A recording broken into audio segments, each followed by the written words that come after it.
So the other thing is, I'm gonna be bold. So I'm as white as we come.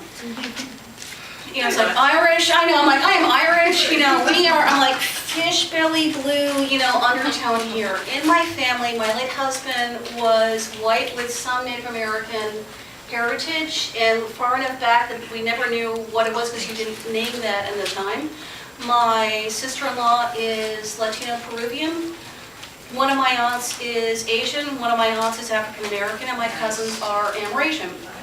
Which just means we all stick our foot in our mouth half the time. So I'm going to be bold and suggest I really understand how incredibly important it is to find someone who you feel you can connect with or are compatible with, and where you share a background and understanding of each other, and look for a heart of love more than the litany of what he has to be, which includes his ethnicity. Thank you.